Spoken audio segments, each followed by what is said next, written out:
Hello, this is Pastor Rick, and I want to welcome you to the Lectionary Plus, preparing us for Reformation Sunday this week, October the 26th. Remember to wear your red shirts to worship on Sunday. We have two classic texts. What I mean by classic texts, these Bible stories are often read on Reformation Sunday, especially in Lutheran churches. And the first is Romans 3:3-19, and then to 28. And then John 8:31-36. I'm going to start with John chapter 8, because here, this idea of truth is going to play a central role in this text. The truth will make you free. And it's an important concept in John all the way through the book. And we remember what Pilate asked Jesus when he had him out there on the balcony and he's interviewing Jesus. He asked the question that was relevant back then, but also relevant today: what is truth?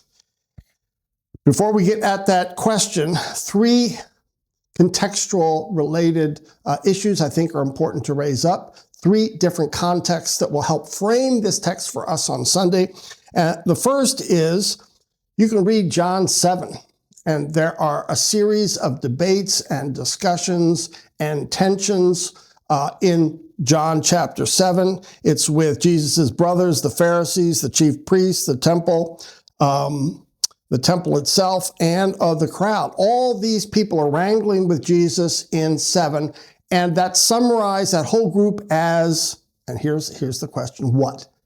Some translations that we grew up with said the Jews confronted Jesus, but probably more accurate, the Judeans. The Judeans were a certain slice of the Jews who were raising these issues, and the Judeans often were following Jesus, but misunderstood his teachings. And so that's an important theme here in John's gospel. The second context is that this saying comes in the festival of booths.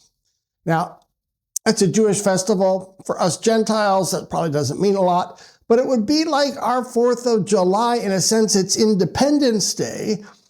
They would set up booths and live in them to remind them of their liberation from Egypt.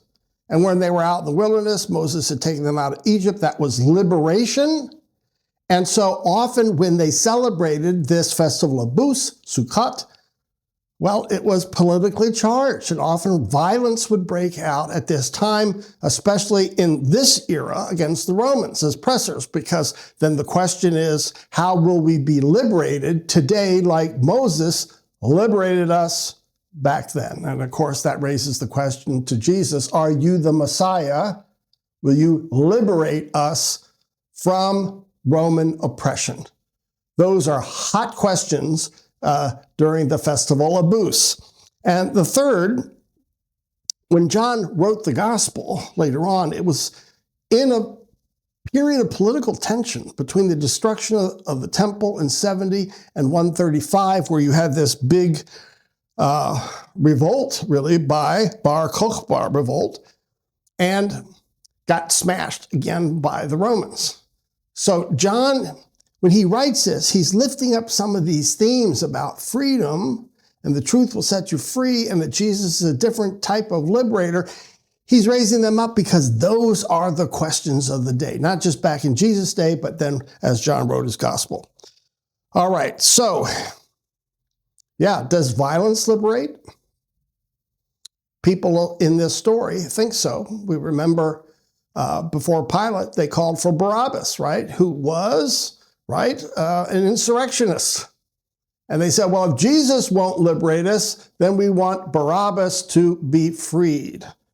And so many are thinking violence will overturn, or we can turn to ethnic unity, because as you hear in the text, we are descendants of Abraham. We've never been slaves to anyone. The most ridiculous phrase in the Bible, I think, since they're really under the slavery of Rome. So do you turn to ethnic unity? Do you turn to violence, to protest, violent protest? Is that the key then to overthrowing the oppressors? And here, of course, we see Jesus come back and says, the truth will set you free. So this is a strong word for us today because I think we can identify with this text. That Christian nationalists have been committed to violence to bring back power to the Christian church. That's a Christian heresy. Others would say ethnic identity is what frees us and brings us unity. And Jesus is going to come over against all that and say the truth, which is going to be him, self-reference. The truth then will set you free, and it's a different type of freedom than you expected. All right, great Reformation Day theme, but also Romans 3. This is one of the texts that Luther read in the Wartburg and in Wittenberg, and that really set him free to understand the definition of faith. Here we've got the question really that Paul asks, do the Jews have any advantage, a covenantal advantage in their approach to God? And here he says, no, because it's not about doing, performing, being obedient to the covenant, summarized by circumcision.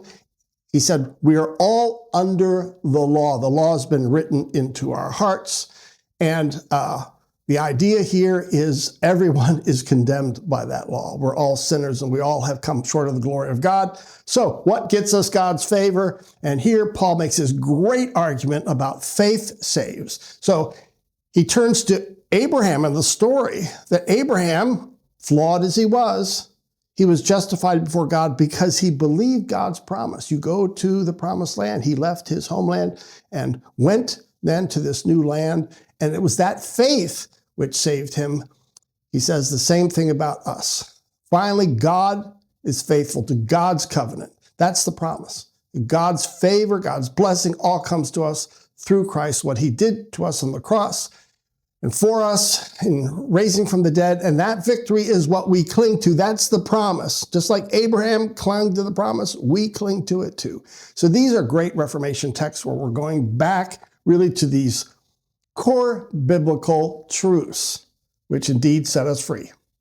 So now let's turn to our preacher for today, or for this Sunday, which will be me.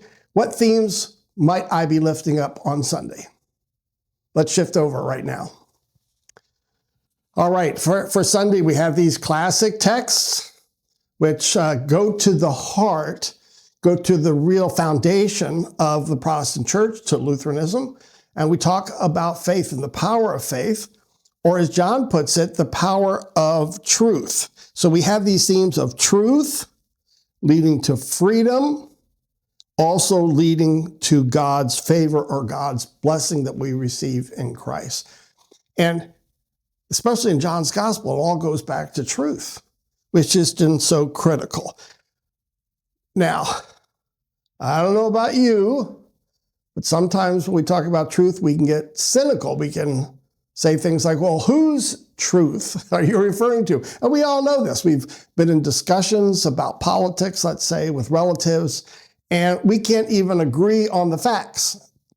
We have a narrative environment now where everyone turns to different storylines. Whether you watch CNN or MSNBC or Fox News, you're getting different facts. You're getting different truths.